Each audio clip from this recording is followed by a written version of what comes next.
Hello everyone, welcome to free period. ഇന്ന് നമ്മൾ കാലിക്കറ്റ് യൂണിവേഴ്സിറ്റിയിലെ തേർഡ് സെമസ്റ്റർ ആയിട്ടുള്ള ജേർണലിസ്റ്റിക് പ്രാക്ടീസസിലെ മൂന്നാമത്തെ മൊഡ്യൂളാണ് ഡിസ്കസ് ചെയ്യുന്ന റിപ്പോർട്ടിംഗ് പ്രാക്ടീസസ്. റിപ്പോർട്ടിംഗ് പ്രാക്ടീസസിൽ നമ്മൾ ആദ്യമായിട്ട് ഡിസ്കസ് ചെയ്യാൻ പോകുന്നത് ജനറൽ അസൈൻമെൻറ്റ് റിപ്പോർട്ടിംഗ് എന്നുള്ളതാണ്. General assignment reporters cover breaking news or feature stories as event and issued unfold എന്ന് വെച്ച് കഴിഞ്ഞാൽ നമുക്ക് പെട്ടെന്ന് സംഭവിക്കുന്ന ഓൾറെഡി ഡിസൈഡ് ചെയ്യാത്ത ന്യൂസുകളാണ്, അത് റിപ്പോർട്ട് ചെയ്യുന്ന ന്യൂസുകളാണ് ജനറൽ അസൈൻമെൻറ്റ് റിപ്പോർട്ടിംഗ് എന്ന് പറയുന്നത്. The editor or the bureau chief of A particular edition directly assign these stories. അതായത് ഇപ്പോൾ ഉദാഹരണത്തിന് ഒരു എക്സാമ്പിൾ പറയുകയാണെന്നുണ്ടെങ്കിൽ, പെട്ടെന്ന് ഒരു മാർച്ച് നടക്കുന്നു അല്ലെങ്കിൽ മിന്നൽ പണി മുടക്ക് നടക്കുന്നു എന്ന് കരുതുക. ഇതൊന്ന് റിപ്പോർട്ട് ചെയ്യുന്നതിന് വേണ്ടിയിട്ട് പെട്ടെന്ന് തന്നെ എഡിറ്റർ എന്ത് ചെയ്യുന്നു, ഒരു റിപ്പോർട്ടറെ അസൈൻ ചെയ്ത് കൊടുക്കുന്നു. ഇതിനെയാണ് ജനറൽ അസൈൻമെൻറ്റ് റിപ്പോർട്ടിംഗ് എന്ന് പറയുക. പെട്ടെന്ന് വരുന്ന ഒരു, for example, a flash strike by private bus workers. Private bus workers എന്ത് ചെയ്യുന്നു, പെട്ടെന്നൊരു ഫ്ലാഷ് സ്ട്രൈക്ക് നടക്കുന്നു, പെട്ടെന്ന് ഒരു മിന്നൽ പണിമുടക്ക് നടക്കുന്നു, അല്ലെങ്കിൽ ഒരു പോലീസ് ലാത്തി ചാർജ് നടക്കുന്നു, അല്ലെങ്കിൽ സ്റ്റുഡൻസ് പിക്കറ്റിങ്ങിന് എഗെയിൻസ്റ്റ് ആയിട്ട് ഒരു പോലീസുകാരുടെ ലാത്തി ചാർജ് നടക്കുന്നു. ഇങ്ങനെ പെട്ടെന്ന് സംഭവിക്കുന്ന വാർത്തകൾ റിപ്പോർട്ട് ചെയ്യുന്നതിനെയാണ് എന്തെന്ന് വിളിക്കുന്നത്, ജനറൽ അസൈൻമെൻറ്റ് റിപ്പോർട്ടിംഗ് എന്ന് പറയുന്നത്. ഇത് ഓൾറെഡി പ്രിപ്പയർഡ് ആയിട്ടുണ്ടായിരിക്കില്ല ഈ ന്യൂസ്, പെട്ടെന്ന് നടക്കുന്ന വാർത്തകളാണ്. അതുകൊണ്ട് ബ്യൂറോ ചീഫോ അല്ലെങ്കിൽ സീനിയർ എഡിറ്ററോ ആയിരിക്കും എന്ത് ചെയ്യുന്നത്, ഒരു റിപ്പോർട്ടേഴ്സിനെ ഇത് റിപ്പോർട്ട് ചെയ്യുന്നതിന് വേണ്ടി അസൈൻ ചെയ്യാറുള്ളത്. രണ്ടാമത്തേത് ബീറ്റ് റിപ്പോർട്ടിംഗ് എന്നുള്ളതാണ്. ബീറ്റ് എന്ന് പറഞ്ഞു കഴിഞ്ഞാൽ ന്യൂസുകൾ ലഭിക്കുന്ന സോഴ്സുകളാണ് ബീറ്റുകൾ എന്ന് പറയുന്നത്. Beat reporters cover news and features in specific geographic or subject area such as police stations, munsif and district കോർട്ട്സ്, universities, local bodies, political parties. അതായത് പ്രത്യേക ഇടങ്ങളിൽ നിന്ന് നമുക്ക് വാർത്തകൾ ലഭിക്കാറുണ്ട് അല്ലേ. ഉദാഹരണത്തിന് നമുക്ക് എന്ത് ചെയ്യാം, പോലീസ് സ്റ്റേഷൻ എടുക്കാം. പോലീസ് സ്റ്റേഷനിൽ നിന്ന് നമുക്ക് വാർത്തകൾ ലഭിക്കുന്നു. കോർട്ടുകളിൽ നിന്ന്, ജില്ലാ കോടതികൾ, അതുപോലെ തന്നെ സുപ്രീം കോർട്ട്, ഹൈക്കോർട്ട് തുടങ്ങിയുള്ള കോടതികളിൽ നിന്ന് നമുക്ക് വാർത്തകൾ ലഭിക്കുന്നു. യൂണിവേഴ്സിറ്റികളിൽ നിന്ന് നമുക്ക് വാർത്തകൾ ലഭിക്കുന്നു. ലോക്കൽ ബോഡീസ്, അതായത് പഞ്ചായത്ത്, മുനിസിപ്പാലിറ്റി അല്ലെങ്കിൽ ലെജിസ്ലേറ്റീവ് അസംബ്ലി, പൊളിറ്റിക്കൽ പാർട്ടീസ്, രാഷ്ട്രീയ പാർട്ടികളുടെ ഇടയിൽ നിന്ന് നമുക്ക് വാർത്തകൾ ലഭിക്കുന്നു. ഇങ്ങനെ വാർത്തകൾ ലഭിക്കുന്ന സോഴ്സുകളാണ് എന്തെന്ന് പറയുന്നത്, ബീറ്റ് റിപ്പോർട്ടിംഗ് എന്ന് പറയുന്നത്. ഈ ബീറ്റ് റിപ്പോർട്ട് ചെയ്യുന്ന ആളുകളെ ആണ് ബീറ്റ് റിപ്പോർട്ടേഴ്സ് എന്ന് പറയുന്നത്. മാത്രമല്ല ഓരോ ന്യൂസ് പേപ്പേഴ്സും ഇവർക്ക് വേണ്ടിയിട്ട്, അതായത് ബീറ്റുകളിൽ നിന്ന് വാർത്തകൾ ശേഖരിക്കുന്നതിന് വേണ്ടിയിട്ട് ഓരോ റിപ്പോർട്ടേഴ്സിനെ അസൈൻ ചെയ്ത് വെക്കാറുണ്ട്. അവരെയാണ് ബീറ്റ് റിപ്പോർട്ടേഴ്സ് എന്ന് വിളിക്കാറുള്ളത്. ഓക്കെ, ഇനി ബീറ്റ് റിപ്പോർട്ടിങ്ങിൻ്റെ ടൈപ്പുകളാണ് നമ്മൾ ഡിസ്കസ് ചെയ്യുന്നത്. ബീറ്റ് റിപ്പോർട്ടിങ്ങിൻ്റെ ടൈപ്പിൽ ഒന്നാണ് പ്ലേസ് ബീറ്റുകൾ എന്ന് പറയും. പ്ലേസ് എന്ന് പറഞ്ഞു കഴിഞ്ഞാൽ സ്ഥലങ്ങളാണ്. നമുക്ക് പോലീസ് ബീറ്റ്, എക്സാമ്പിൾസ് നോക്കിക്കുക, local bodies beat, police beat, അതൊക്കെയാണ് പ്ലേസ് ബീറ്റുകൾക്ക് ഒരു മീനിങ് ആയിട്ട് വരുന്നത്. അതായത് the reporter is assign to a cover a specific location or institution. പ്രത്യേകമായിട്ടുള്ള സ്ഥലമോ അല്ലെങ്കിൽ സ്ഥാപനങ്ങളെയോ അസൈൻ ചെയ്തുകൊണ്ട് റിപ്പോർട്ടേഴ്സിനെ അസൈൻ ചെയ്ത് കൊടുക്കുന്നതാണ് എന്തെന്ന് പറയുന്നത്, പ്ലേസ് ബീറ്റുകൾ എന്ന് പറയുന്നത്. ഇപ്പോൾ ലോക്കൽ ബോഡീസ് എന്ന് പറയുന്നത്, ലോക്കൽ ബോഡീസ് എന്ന് പറഞ്ഞു കഴിഞ്ഞാൽ എന്താ, ലോക്കൽ ബോഡീസിൽ എക്സാമ്പിളായിട്ട് വരുന്ന കാര്യം എന്ന് പറയുന്നത് പഞ്ചായത്തുകൾ, മുനിസിപ്പാലിറ്റികൾ തുടങ്ങിയിട്ടുള്ള കാര്യങ്ങളാണ്. പോലീസ് ബീറ്റുകൾ എന്താണ്, പോലീസ് സ്റ്റേഷൻസ്, അതായത് അവിടെ ക്രൈം റിപ്പോർട്ടിങ്ങൾ ഉണ്ടായിരിക്കും, മറ്റെന്തെങ്കിലും പ്രശ്നങ്ങൾ, ലാത്തി ചാർജുകൾ തുടങ്ങിയുള്ള കാര്യങ്ങൾ ഉണ്ടെന്നുണ്ടെങ്കിൽ അത്തരത്തിലുള്ള കാര്യങ്ങൾ ഉണ്ടായിരിക്കും. അതൊക്കെയാണ് എന്തെന്ന് പറയുന്നത്, പ്ലേസ് ബീറ്റുകൾ എന്ന് പറയുന്നത്. അടുത്തതായിട്ട് നമ്മൾ ഡിസ്കസ് ചെയ്യുന്ന രണ്ടാമത്തെ ബീറ്റാണ്, അതായത് സബ്ജക്റ്റ് ബീറ്റുകൾ എന്നുള്ളതാണ്. സബ്ജക്റ്റ് ബീറ്റുകൾ എന്ന് പറഞ്ഞു കഴിഞ്ഞാൽ ഓരോ വിഷയങ്ങളാണ്.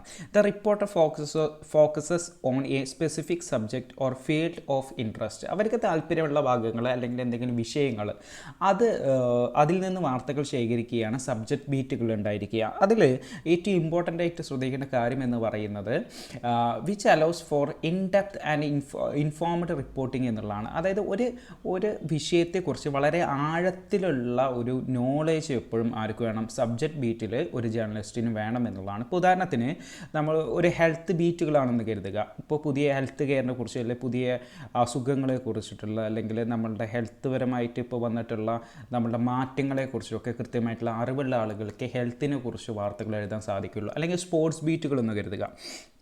ഇപ്പോൾ സ്പോർട്സ്, ഇപ്പോൾ ഒരു വേൾഡ് കപ്പ് വരികയാണ്, അല്ലെങ്കിൽ ഒളിമ്പിക്സ് നടക്കുന്നു, ഈ തുടങ്ങിയുള്ള കാര്യങ്ങളിൽ ഓരോ കാര്യങ്ങളെക്കുറിച്ചും, ഓരോ ഇനങ്ങളെക്കുറിച്ചും, അല്ലെങ്കിൽ ഓരോ കാറ്റഗറൈസേഷനെ കുറിച്ചിട്ടൊക്കെ കൃത്യമായിട്ട് സ്പോർട്സിൻ്റെ ഓരോ ഇവൻറ്റുകളെ കുറിച്ചിട്ട് അറിയുന്ന ആളുകൾക്ക് സ്പോർട്സിനെ കുറിച്ച് ഒരു വാർത്തകൾ തയ്യാറാക്കാൻ കഴിയുള്ളൂ. അപ്പോൾ ഒരു വിഷയങ്ങളെക്കുറിച്ച് കൃത്യമായിട്ട് ധാരണകളുള്ള ഒരു എക്സ്പേർട്ടുകളായിട്ടുള്ള ആളുകളെ ആയിരിക്കും സബ്ജക്റ്റ് ബീറ്റിൽ അതിലൊരു റിപ്പോർട്ടറായിട്ട് അവരെ അസൈൻ ചെയ്യുക. അടുത്തതാണ് ഇഷ്യൂ ബീറ്റുകൾ എന്ന് പറയും. ഇഷ്യൂ എന്ന് പറഞ്ഞു കഴിഞ്ഞാൽ പ്രശ്നങ്ങൾ എന്നുള്ളതാണ്. ശ്രദ്ധിക്കുക എങ്ങനെയാണ്. The beat focuses on A particular issue on going topic of public interest. അതായത് ഇപ്പോൾ നിരന്തരമായിട്ട് സംഭവിച്ചു കൊണ്ടിരിക്കുന്ന ഒരു പ്രശ്നത്തെക്കുറിച്ച് ജനങ്ങൾക്ക് അറിയുന്നതിന് താല്പര്യങ്ങളുണ്ടായിരിക്കും. അത് കവർ ചെയ്യുക എന്നുള്ളതാണ് ഇഷ്യൂ ബീറ്റിൻ്റെ ഏറ്റവും പ്രധാനപ്പെട്ട ഒരു ഇമ്പോർട്ടൻ്റ് ആയിട്ടുള്ള കാര്യമെന്ന് പറയുന്നത്. എങ്ങനെയായിരിക്കും? ഇപ്പോൾ ഉദാഹരണത്തിന് വയനാട് എന്ന് പറയുന്ന സ്ഥലത്ത് ഒരു ഫ്ലഡ് ഉണ്ടാകുന്നു, അല്ലെങ്കിൽ പ്രശ്നങ്ങളുണ്ടാകുന്നു. ഈ വയനാട് ഇഷ്യൂസിനെ കുറിച്ച് അറിയുന്നതിന് വേണ്ടി ജനങ്ങൾക്ക് കൃത്യമായിട്ടുള്ള താല്പര്യങ്ങളും ഇൻട്രസ്റ്റുകളും കാര്യങ്ങളൊക്കെ ഉണ്ടായിരിക്കും. അപ്പോൾ അതിന് വേണ്ടിയിട്ട് ഒരു സ്പെഷ്യലായിട്ടുള്ള റിപ്പോർട്ടേഴ്സിന് എന്ത് ചെയ്യുക, അസൈൻ ചെയ്ത് കൊടുക്കുക. അതാണ് എൻവിറോൺമെൻറ്റൽ ബീറ്റുകൾ എന്ന് പറയുന്നത്. അപ്പോൾ ഇവരുടെ ഡ്യൂട്ടി എന്തായിരിക്കും? വയനാട്ടിലെ ഇഷ്യൂസ്, അതിൻ്റെ ബാക്ക്ഗ്രൗണ്ടുകൾ എങ്ങനെയാണ്, അതിൻ്റെ പശ്ചാത്തലം, വരാനുള്ള കാര്യങ്ങൾ കൃത്യമായിട്ട് എത്തിച്ചു നൽകുക, ഓഡിയൻസിന് കൈമാറുക എന്നുള്ളതായിരിക്കും. എഡ്യൂക്കേഷണൽ ബീറ്റ് എന്ന് പറഞ്ഞു കഴിഞ്ഞാൽ എന്താ? സ്കൂൾസ്, യൂണിവേഴ്സിറ്റീസ്, എഡ്യൂക്കേഷൻ പോളിസികൾ, അതിൻ്റെ ചാലഞ്ചുകൾ തുടങ്ങിയുള്ള കാര്യങ്ങളായിരിക്കും. ഇപ്പോൾ FIUGP 4 ഇയർ ഡിഗ്രി പ്രോഗ്രാം എന്ന് പറയുന്ന രീതിയിലേക്ക് മാറ്റുന്നു. അപ്പോൾ അതിൻ്റെ മെറിറ്റുകൾ, ഡീമെറിറ്റുകൾ, അല്ലെങ്കിൽ സ്റ്റുഡൻസിനുള്ള എന്തെങ്കിലും പ്രശ്നങ്ങൾ തുടങ്ങിയുള്ള കാര്യങ്ങളെക്കുറിച്ച് വാർത്തകൾ തയ്യാറാക്കുന്നു. അതാണ് എഡ്യൂക്കേഷൻ ബീറ്റിൽ ഉൾപ്പെടുന്നത്.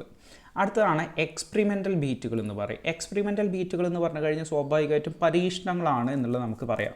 A more flexible and creative approach to a beat reporting. The reporter might cover emerging trends or less traditional topics, experimenting with new ways of reporting or exploring under represented areas എന്നുള്ളതാണ്. എന്ന് വെച്ച് കഴിഞ്ഞാൽ എന്താ? Experimental beat എന്ന് പറഞ്ഞു കഴിഞ്ഞാൽ വളരെ കുറച്ചും കൂടി എനർജറ്റിക് ആയിട്ടുള്ള, അതല്ല വളരെ ഫ്ലെക്സിബിളായിട്ട് ജോലി ചെയ്യാൻ കഴിയുന്ന ഒരു റിപ്പോർട്ടിംഗ് ആണ്. അതായത് എക്സാമ്പിൾസ് നോക്കി, ടെക് ഇന്നോവേഷൻ ബീറ്റുകൾ, കൾച്ചറൽ ബീറ്റുകൾ എന്നുള്ളതാണ്. ടെക് ഇന്നോവേഷൻ ബീറ്റുകൾ എന്ന് പറഞ്ഞു കഴിഞ്ഞാൽ എന്താ? ഇപ്പോൾ ഐഫോൺ എന്ന് പറയുന്ന കമ്പനി, അല്ലെങ്കിൽ മൊബൈൽ ഫോണ് പുതിയ രീതിയിലുള്ള പുതിയ മോഡൽസ് അവർ എന്ത് ചെയ്യുന്നു? ലോഞ്ച് ചെയ്യുന്നു. അതിൻ്റെ പുതിയ ഫീച്ചേഴ്സിനെ കുറിച്ച് ഡിസ്കസ് ചെയ്യുന്നു. അല്ലെങ്കിൽ AI എന്ന് പറയുന്ന, അല്ലെങ്കിൽ വിർച്വൽ റിയാലിറ്റി എന്ന് പറയുന്ന കാര്യങ്ങളെക്കുറിച്ച് നമ്മൾ എന്ത് ചെയ്യുന്നു? അതിൻ്റെ പുതിയ അപ്ഡേഷൻസിനെ കുറിച്ച് റിപ്പോർട്ട് ചെയ്യുന്നു. അതൊക്കെയാണ് ടെക്നിക്കൽ ഇന്നോവേഷൻ ബീറ്റുകൾ എന്ന് പറയുന്നത് കേട്ടോ. അടുത്ത കൾച്ചറൽ ബീറ്റുകൾ എന്ന് പറഞ്ഞു കഴിഞ്ഞാൽ എന്തായിരിക്കും? പുതിയ എമർജിങ് ട്രെൻഡുകൾ, എക്സ്പ്ലോർ ഇൻവോൾവിങ് കൾച്ചറൽ ട്രെൻഡ്സ്.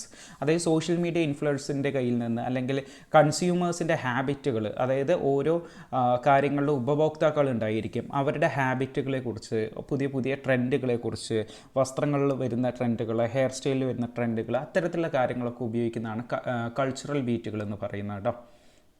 അടുത്തത് സ്പെഷ്യാലിറ്റി റിപ്പോർട്ടിംഗ് എന്നുള്ള ടോപ്പിക്കാണ് നമ്മൾ ഡിസ്കസ് ചെയ്യുന്നത്. Speciality reporting.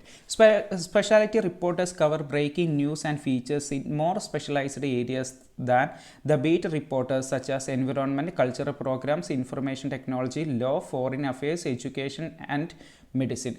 അതായത് സ്പെഷ്യാലിറ്റി റിപ്പോർട്ടിംഗ് എന്ന് പറഞ്ഞു കഴിഞ്ഞാൽ ഒരു ബ്രേക്കിംഗ് ന്യൂസുകൾ പോലെയല്ല എന്നുള്ളതാണ് ആദ്യം മനസ്സിലാക്കേണ്ടത്. അതായത് സാധാരണ കൊടുക്കുന്നത് പോലെ, സാധാരണയുള്ള ഒരു ടോപ്പിക്കിനെ പോലെ ആയിരിക്കില്ല ഒരിക്കലും ഒരു സ്പെഷ്യാലിറ്റി റിപ്പോർട്ടിംഗ് എന്ന് പറയുന്നത്. ഇവർ കൂടുതലായിട്ടും കവർ ചെയ്യുന്നത് ബ്രേക്കിംഗ് ന്യൂസുകളും ഫീച്ചേഴ്സുമായിരിക്കും എന്നുള്ളതാണ്. എന്നാൽ ബ്രേക്കിംഗ് ന്യൂസ് ഒരു പെട്ടെന്ന് നടക്കുന്ന വാർത്തകളാണ് ബ്രേക്കിംഗ് ന്യൂസുകൾ എന്ന് പറഞ്ഞു കഴിഞ്ഞാൽ. ഇനി നോക്കുക, specialist reporters generally do not cover sport ന്യൂസുകൾ എന്നുള്ളതാണ്. എന്ന് വെച്ച് കഴിഞ്ഞാൽ ഇവരൊരിക്കലും സ്പോർട്ട് ന്യൂസുകൾ കവർ ചെയ്യില്ല. അപ്പോൾ തന്നെ നടക്കുന്ന കാര്യങ്ങൾ ഒരിക്കലും എന്ത് ചെയ്യാറില്ല, ഇവർ കവർ ചെയ്യാറില്ല. പക്ഷേ എന്താണ് സ്പെഷ്യാലിറ്റി റിപ്പോർട്ടേഴ്സ് ചെയ്യുന്നത്? But they have to analyse the root of problems. എന്തുകൊണ്ടാണ് ഇങ്ങനെ ഒരു പ്രശ്നം നടക്കാൻ സാഹചര്യമുണ്ടായത്, കാരണമായത്, the reasons behind the news, എന്തൊക്കെ റീസൺസ് ആണ് ഈ വാർത്തയ്ക്ക് പിന്നീട് ഉണ്ടായത്, ദ പോസിബിൾ സൊല്യൂഷൻസ്, എന്തൊക്കെ പരിഹാരങ്ങളാണ് ഇനി ഈ വാർത്തയിൽ ഉണ്ടായിരിക്കുക, ഈ ഇഷ്യൂസിൽ ഉണ്ടായിരിക്കുക, and the future prospectus of the news events and developments. അതായത് ഇനി വരും കാലങ്ങളിൽ എങ്ങനെയായിരിക്കും ഈ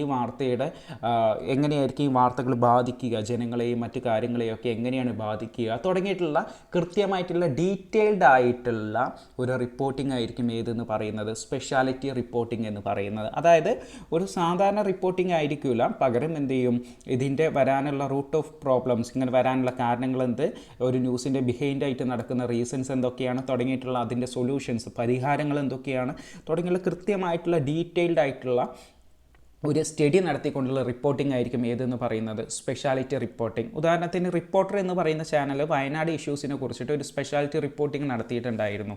എന്ന് വെച്ച് കഴിഞ്ഞാൽ വയനാട് എന്ന് പറയുന്ന സ്ഥലത്ത് എങ്ങനെയായിരുന്നു ആ സ്ഥലത്ത് ജനങ്ങൾ ജീവിച്ചിട്ടുണ്ടായിരുന്നത്, എങ്ങനെയാണ് അവിടെ ഉരുൾപൊട്ടിയത് തുടങ്ങിയിട്ടുള്ള എല്ലാവിധ കാര്യങ്ങളും ഡീറ്റെയിൽഡ് ആയിട്ട് അതിൽ പറഞ്ഞിട്ടുണ്ടായിരുന്നു. അതാണ് സ്പെഷ്യാലിറ്റി റിപ്പോർട്ടിങ്ങിന് ഒരു എക്സാമ്പിൾ എന്ന് പറയുന്നത്. അടുത്തത് ഓൺ ദ സ്പോട്ട് റിപ്പോർട്ടിംഗ് എന്നുള്ളതാണ്. നമ്മൾ നേരത്തെ പറഞ്ഞു ഓൺ ദ സ്പോട്ട് റിപ്പോർട്ടിംഗ് ഒന്ന് മെൻഷൻ ചെയ്തിട്ടുണ്ടായിരുന്നു. എന്താണ് ഓൺ ദ സ്പോട്ട് റിപ്പോർട്ടിംഗ് എന്ന് പറഞ്ഞു കഴിഞ്ഞാൽ, അതായത് കൃത്യമായിട്ടുള്ള സമയത്തിൽ നമ്മൾ ലൈവായിട്ട് തന്നെ നമ്മൾ കവർ ചെയ്യുന്ന റിപ്പോർട്ടിംഗ് ആണ് ഓൺ ദ സ്പോട്ട് റിപ്പോർട്ടിംഗ് എന്ന് പറയുന്നത്. അതായത് സംഭവ സ്ഥലത്ത് നിന്നും ആ സ്പോട്ടിൽ നിന്നും എന്താണ് ഓഡിയൻസിനോട് ഷെയർ ചെയ്യാനുള്ളത് അത് ലൈവായിട്ട് ഷെയർ ചെയ്യുക എന്നുള്ളതാണ് അർത്ഥം. On the spot reporting refers to covering events as they unfold in real time directly from the scenes. അതായത് എന്താണ് നടക്കുന്നത് അത് തന്നെ എന്ത് ചെയ്യുക, ഓഡിയൻസിലോട്ട് എത്തിക്കുക, അതാണ് എന്തെന്ന് പറയുന്നത് ഓൺ ദ സ്പോട്ട് റിപ്പോർട്ടിംഗ് എന്ന് പറയുന്നത്. This type of reporting requires journalist to be quick. വളരെ പെട്ടെന്നായിരിക്കണം ഒരു ജേർണലിസ്റ്റ് ഒരു കാര്യങ്ങൾ ഒബ്സർവ് ചെയ്യേണ്ടത്, അതുപോലെ തന്നെ ഒബ്സർവൻ്റ് ആയിരിക്കണം, and ready to provide accurate and immediate information to their audience എന്നുള്ളതാണ്. എന്ന് വെച്ച് കഴിഞ്ഞാൽ ഒരു ലൈവിൽ അല്ലെങ്കിൽ ഓൺ ദ സ്പോട്ടിൽ ഒരു ന്യൂസുകൾ കവർ ചെയ്യുന്ന ഒരു റിപ്പോർട്ടർ എന്താണ് അവിടെ സംഭവിച്ചു കൊണ്ടിരിക്കുന്നതെന്ന് കൃത്യമായിട്ട് അനലൈസ് ചെയ്യാനും എന്തൊക്കെ കാര്യങ്ങളാണ് ജനങ്ങൾക്ക് എത്തിക്കേണ്ടത് എന്ന് കൃത്യമായിട്ട് മനസ്സിലാക്കാനും അതുപോലെ തന്നെ ഒരു അക്യുറേറ്റ് ആയിട്ടുള്ള, അതായത് കൃത്യമായിട്ടുള്ള വാർത്തകൾ വിവരങ്ങൾ ജനങ്ങളിലേക്ക് എത്തിക്കാൻ കഴിയുന്ന കഴിവുള്ള ഒരാളായിരിക്കണം ഓൺ ദ സ്പോട്ട് റിപ്പോർട്ടർ എന്ന് പറയുന്നത്. ഇതിന് കീ ഫീച്ചേഴ്സ് ആയിട്ട് പറയുന്നത് റിയൽ ടൈം കവറേജ് എന്നുള്ളതാണ്. എന്താണ് റിയൽ ടൈം കവറേജ് എന്ന് പറയുന്നത്? ലൈവ് എന്നുള്ളതാണ് എന്ന് തന്നെയാണ് ഉദ്ദേശിക്കുന്നത്. എപ്പോഴാണോ സംഗതി നടക്കുന്നത് അപ്പോൾ തന്നെ നമുക്ക് കാണാൻ സാധിക്കുന്നു എന്നുള്ളതാണ്. ആക്യുറസി ആൻഡ് സ്പീഡ് എന്നുള്ളതാണ്. ആക്യുറേറ്റ് ആയിരിക്കുക എന്നുള്ളതാണ്, കൃത്യമായിരിക്കുക, അതുപോലെ തന്നെ വേഗതയുള്ളതായിരിക്കണം എന്നുള്ളതാണ്. അതായത് ഒരു ന്യൂസ് ഒരിക്കലും ഫേക്ക് ആയിട്ടുള്ള രീതിയിൽ നമ്മൾ ഒരിക്കലും കൊടുക്കരുത്. എന്താണ് വാർത്ത കൃത്യമായിട്ടുള്ളത് ശരിയായിട്ടുള്ളത് കൊടുക്കുക എന്നുള്ളതാണ്. അടുത്തെന്താണ് ഒബ്ജക്റ്റീവ് ഒബ്സർവേഷൻ എന്നുള്ളതാണ്. എന്താ ഒബ്സർവേഷൻ എന്ന് പറഞ്ഞു കഴിഞ്ഞാൽ നിരീക്ഷിക്കുക എന്നുള്ളതാണ്. അതായത് കൃത്യമായിട്ട് കാര്യങ്ങൾ നിരീക്ഷിച്ചുകൊണ്ട് എന്ത് ചെയ്യണം, ആ വാർത്തകൾ ജനങ്ങളുടെ മുന്നോട്ട് വെക്കണം എന്നുള്ളതാണ്. പിന്നെ ചാലഞ്ചസ് എന്നുള്ളതാണ്. ചാലഞ്ചസ് എന്ന് പറഞ്ഞാൽ ഉദ്ദേശിക്കുന്നത് സ്വാഭാവികമായിട്ടും പല രീതിയിലുള്ള പ്രശ്നങ്ങളുണ്ടായിരിക്കും. ഇപ്പോൾ നല്ല മഴയുള്ള സമയങ്ങളായിരിക്കാം, അതല്ല എന്നുണ്ടെങ്കിൽ ഇപ്പോൾ ലൈവ് കവറേജ് നടക്കുന്നത് ഒരു ലാത്തി ചാർജ് ആണെന്നുണ്ടെങ്കിൽ ഫിസിക്കലി ഭയങ്കര ഡേഞ്ചറായിട്ടുള്ള സമയങ്ങളായിരിക്കാം. ഇത്തരത്തിലുള്ള ടൈമുകളിൽ നിന്നൊക്കെ ആയിരിക്കും ഒരു ഓൺ ദ സ്പോട്ട് റിപ്പോർട്ടിംഗ് നടക്കുന്നത്. അതുകൊണ്ട് അതിന് എന്തുണ്ട്, ചാലഞ്ചുകളുണ്ട്. അടുത്തതാണ് ആം ചെയർ റിപ്പോർട്ടിംഗ് എന്ന് പറയും. ആം ചെയർ റിപ്പോർട്ടിംഗ് എന്ന് പറഞ്ഞു കഴിഞ്ഞാൽ വളരെ സിമ്പിളായിട്ടുള്ള, വളരെ ലേസി ആയിട്ടുള്ള ഒരു റിപ്പോർട്ടിംഗ് ആണ് ആം ചെയർ റിപ്പോർട്ടിംഗ് എന്ന് പറയുന്നത്. ആം ചെയർ റിപ്പോർട്ടിംഗ് എന്ന് പറഞ്ഞു കഴിഞ്ഞാൽ നമുക്ക് നമ്മൾ കറങ്ങുന്ന കസേരകളൊക്കെ കണ്ടിട്ടില്ലേ, ആ കറങ്ങുന്ന കസേരകളൊക്കെയാണ് എന്തെന്ന് പറയുന്നത് ആം ചെയർ എന്ന് പറയുന്നത്. അതായത് ഇവിടെ ഒരിക്കലും എന്ത് ചെയ്യുന്നില്ല, ഒരു റിപ്പോർട്ടർ ഒരു ഇവൻ്റ് നടക്കുന്ന ആ സിറ്റുവേഷനിലോട്ട് അല്ലെങ്കിൽ ആ സ്ഥലത്തോട്ട് പോകുന്നില്ല. പകരം റിപ്പോർട്ടർ തൻ്റെ സെക്കൻഡറി സോഴ്സുകൾ ഉപയോഗിച്ചുകൊണ്ട് തൻ്റെ കയ്യിലുള്ള മൊബൈൽ ഫോണുകൾ, ഇൻ്റർനെറ്റ്, മറ്റ് ന്യൂസ് ചാനലുകൾ എന്നിൽ നിന്നൊക്കെ വിവരങ്ങൾ ശേഖരിച്ചുകൊണ്ട് റിപ്പോർട്ട് ചെയ്യുന്ന രീതിയാണ് എന്തെന്ന് പറയുന്നത് ആം ചെയർ റിപ്പോർട്ടിംഗ് എന്ന് പറയുന്നത്. നോക്കാം. Armchair reporting is a style of journalism where the reporters gather information from secondary sources instead of being physically present at the event or scene എന്നുള്ളതാണ്. എന്ന് വെച്ച് കഴിഞ്ഞാൽ എന്താ, ഇവർ ഒരിക്കലും ആ സ്ഥലങ്ങളിൽ പോയി പ്രസൻറ്റ് ചെയ്യാതെ, അവിടെ പോയി നിൽക്കാതെ തൻ്റെ സെക്കൻഡറി സോഴ്സുകൾ ഉപയോഗിച്ചുകൊണ്ട് എന്ത് ചെയ്യുന്നു, കാര്യങ്ങൾ എന്തൊക്കെയാണ് വിവരങ്ങൾ എന്ന് പറഞ്ഞുകൊണ്ട് ശേഖരിച്ചിട്ട് റിപ്പോർട്ട് ചെയ്യുന്ന രീതിയാണ് എന്തെന്ന് പറയുന്നത് ആം ചെയർ റിപ്പോർട്ടിംഗ് എന്ന് പറയുന്നത്. ഭയങ്കര ലേസി ആയിട്ടുള്ള, ഭയങ്കര മടി പിടിച്ചുള്ള റിപ്പോർട്ടിംഗ് എന്ന് കൂടി അറിയപ്പെടുന്നുണ്ട് ഏതെന്ന് പറയുന്നത് ആം ചെയർ റിപ്പോർട്ടിംഗ് എന്ന് പറയുന്നത്. ഓക്കെ, ഇനി the term armchair refers to the idea that the journalist can conduct their work from a comfortable remote location such as their office without leaving directly observe the event എന്നുള്ളതാണ്. അതായത് ആം chair എന്നുകൊണ്ട് ഉദ്ദേശിക്കുന്നത് എന്താണ്, അവർക്ക് അവരുടെ comfortable ആയിട്ടുള്ള തൻ്റെ ഓഫീസിൽ നിന്നുകൊണ്ട് ആ ഇവൻ്റ് നടക്കുന്ന സ്ഥലത്തോട്ടൊന്നും പോവാതെ വാർത്തകൾ ശേഖരിച്ച് എന്ത് ചെയ്യുക, റിപ്പോർട്ട് ചെയ്യുക എന്നുള്ളതാണ് ഉദ്ദേശിക്കുന്നത്. ഇനി അടുത്ത പോയിൻ്റ് എന്താണ്, അടുത്ത ടോപ്പിക്കാണ്, അടുത്ത ടൈപ്പ് ഓഫ് റിപ്പോർട്ടിംഗ് ആണ് ഇൻ്റർപ്രിറ്റേറ്റീവ് റിപ്പോർട്ടിംഗ് എന്ന് പറയും. ഈ ഇൻ്റർപ്രിറ്റേറ്റീവ് റിപ്പോർട്ടിംഗ് എന്ന് പറയുന്നത് വളരെ സിമ്പിളായിട്ടുള്ള അല്ലെങ്കിൽ വളരെ റിസർച്ചുകൾ അത്യാവശ്യമായിട്ടുള്ള ഒരു റിപ്പോർട്ടിംഗ് ആണ്.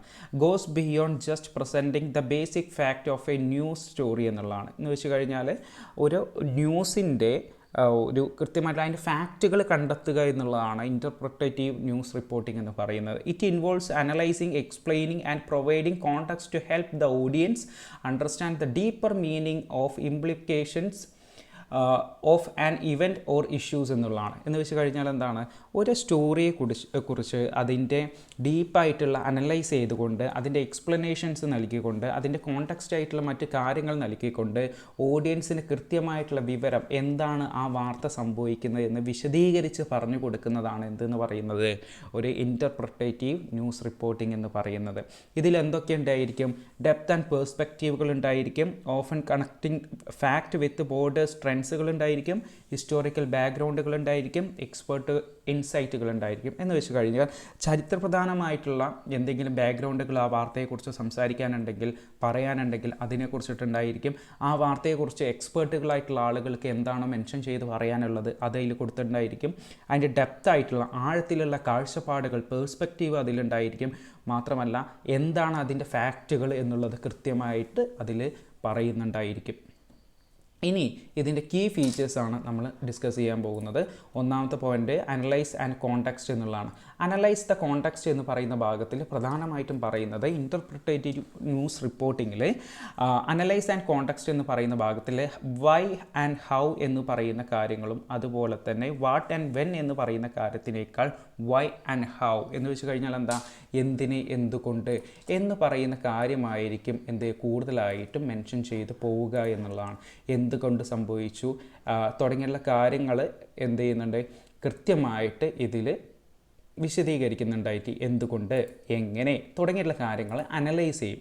ഓക്കെ, രണ്ടാമത്തെ പോയിൻ്റ് എന്താണ്, ഗോസ് ബിയോണ്ട് ഫാക്റ്റുകൾ എന്നുള്ളതാണ്. ഗോസ് ബിയോണ്ട് ഫാക്റ്റുകൾ എന്ന് പറഞ്ഞു കഴിഞ്ഞാൽ എന്താ, അതിൻ്റെ സത്യങ്ങളിൽ നിന്ന് കൃത്യമായിട്ടുള്ള സത്യങ്ങളിലേക്ക് ചെയ്യുന്നു, കൂട്ടിച്ചേർക്കലുകൾ തുടരുന്നു എന്നുള്ളതാണ്. എന്ന് വെച്ച് കഴിഞ്ഞാൽ ഒരു സ്റ്റോറി അല്ലെങ്കിൽ ഒരു വാർത്ത, ആ വാർത്തകൾ കൃത്യമായിട്ട് മനസ്സിലാക്കുന്നതിന് വേണ്ടിയിട്ട് ചെയ്യുന്നു, അതിൻ്റെ മീനിങ്ങുകളും അതുപോലെ തന്നെ കൃത്യമായിട്ട് അതിൻ്റെ ലെയറുകൾ എത്തിച്ചു നൽകുന്നതിന് വേണ്ടിയിട്ട് ചെയ്യുന്നു, സോഷ്യൽ, പൊളിറ്റിക്കൽ ഓർ എക്കണോമിക്കൽ ട്രെൻഡ്സിനെയൊക്കെ കണക്ട് ചെയ്തിട്ട്, അതായത് ഈ വാർത്ത എങ്ങനെ നമ്മുടെ സൊസൈറ്റിയെ ബാധിക്കുന്നു, പൊളിറ്റിക്കലായിട്ട് രാഷ്ട്രീയപരമായിട്ട് എങ്ങനെ ബാധിക്കുന്നു, എക്കണോമിക്കലായിട്ട് എങ്ങനെ ബാധിക്കുന്നു തുടങ്ങിയുള്ള കാര്യങ്ങളെക്കുറിച്ചിട്ടൊക്കെ വിശദമായിട്ട് ഡീറ്റെയിൽ ആയിട്ട് എക്സ്പ്ലെയിൻ ചെയ്യും എന്നുള്ളതാണ് രണ്ടാമത്തെ പോയിന്റ് പറയുന്നത്. അതിനൊരു എക്സാമ്പിളായിട്ട് നമുക്ക് പറയുകയാണെന്നുണ്ടെങ്കിൽ, ഇപ്പോൾ നമ്മളുടെ നാട്ടിൽ ഒരു അമിതമായിട്ട് മഴ പെയ്യുന്നു എന്ന് കരുതുക. ഈ മഴ പെയ്യുന്നത് നമുക്ക് എന്തൊക്കെ രീതിയിൽ അടുത്ത പ്രശ്നങ്ങളിലേക്ക് കാരണമാകാം എന്നുള്ള കാര്യങ്ങളും കൂടി ഡിസ്കസ് ചെയ്യും എന്നുള്ളതാണ്. അടുത്ത പോയിന്റ് എന്ന് പറയുന്നത് ഇൻഫോംഡ് ബൈ റിസർച്ച് എന്നുള്ളതാണ്. ഇൻഫോംഡ് ബൈ റിസർച്ച് എന്ന് പറഞ്ഞു കഴിഞ്ഞാൽ എന്താ, ഇൻഡെപ്ത് ആയിട്ടുള്ള റിസർച്ചുകൾ നടത്തിയിട്ടുണ്ടായിരിക്കും, ഒരു വിഷയത്തെക്കുറിച്ച് ആഴത്തിലുള്ള പഠനം നടത്തിയിട്ടായിരിക്കും ഈ വിവരങ്ങൾ, ഇൻ്റർപ്രിറ്റേറ്റീവ് ന്യൂസ് റിപ്പോർട്ടിങ്ങുകൾ നിങ്ങൾക്ക് അവൈലബിൾ ആവുക. This type of reporting often requires in depth research, data analysis and interviews with expert to provide an accurate interpretation എന്നുള്ളതാണ്. അതായത് എക്സ്പേർട്ടുകളായിട്ടുള്ള ആളുകളെ വെച്ചുകൊണ്ടുള്ള ഇൻ്റർവ്യൂസ് നടത്തി ഡാറ്റകളെ അനലൈസ് ചെയ്തുകൊണ്ട് ഇൻഡെപ്ത് ആയിട്ടുള്ള റിസർച്ചുകൾ നടത്തിക്കൊണ്ടായിരിക്കും ഇതിൽ നിങ്ങൾക്ക് എന്ത് ലഭിക്കുക, ഇൻഫർമേഷൻസ് ലഭിക്കുക. ലാസ്റ്റത്തെ പോയിൻ്റാണ് ബാലൻസ്ഡ് വ്യൂ എന്ന് പറയും. എന്താണ് ബാലൻസ്ഡ് വ്യൂ എന്ന് പറഞ്ഞു കഴിഞ്ഞാൽ, the reports present various perspective, വ്യത്യസ്തമായിട്ടുള്ള കാഴ്ചപ്പാടുകളിൽ നിന്നുമായിരിക്കും ഒരു ബാലൻസ്ഡ് ആയിട്ടുള്ള വ്യത്യസ്തമായിട്ടുള്ള കാഴ്ചപ്പാടുകളിൽ നിന്നുമായിരിക്കും നിങ്ങൾക്ക് ഈ വാർത്തകൾ ഈ വിശദീകരിച്ച വാർത്തകൾ നിങ്ങൾക്ക് ലഭ്യമാവുക. ആയതുകൊണ്ട് തന്നെ ensured a balanced view while providing clarity to complex issues, വളരെ തർക്കപരമായിട്ടുള്ള കാര്യങ്ങളിൽ ഒരു എൻഷ്യൂർഡ് ആയിട്ടുള്ള ബാലൻസ്ഡ് ആയിട്ടുള്ള വ്യൂ ഇതിലുണ്ടായിരിക്കും. അതിനൊരു എക്സാമ്പിൾ പറയാം. ഈ ശബരിമല അമ്പലത്തിൽ സ്ത്രീകൾ കയറാൻ പാടില്ല എന്നുള്ളതാണ് വിശ്വാസം എന്ന് പറയുന്നത്. പക്ഷേ സുപ്രീം കോടതിയുടെ വിധി അനുസരിച്ച്, സുപ്രീം കോടതി നൽകിയിട്ടുള്ള അവകാശങ്ങൾക്കനുസരിച്ച് സ്ത്രീകൾക്ക് ശബരിമലയിൽ കയറാം എന്നുള്ളതാണ്. എന്നാൽ ഇതൊരു റിപ്പോർട്ടിംഗ് ചെയ്യുന്ന സമയത്ത് എങ്ങനെയായിരിക്കും നൽകുക? എക്സാമ്പിളായിട്ട് നമുക്ക് പറയാൻ കഴിയുന്നത്, സുപ്രീം കോടതി വിധി അനുസരിച്ച് സ്ത്രീകൾക്ക് ശബരിമലയിൽ കയറാം എന്നുള്ളതാണ് എന്നുണ്ടെങ്കിലും ആചാരപ്രകാരം സ്ത്രീകൾക്ക് ശബരിമലയിൽ പ്രവേശിക്കാൻ പാടില്ല എന്നുള്ളതാണ്. അങ്ങനെ ഒരു എക്സാമ്പിൾ ആക്കിയിട്ട് നമുക്ക് എന്ത് ചെയ്യാം, ഇതിനെ പറയാൻ സാധിക്കും. Okay, thank you.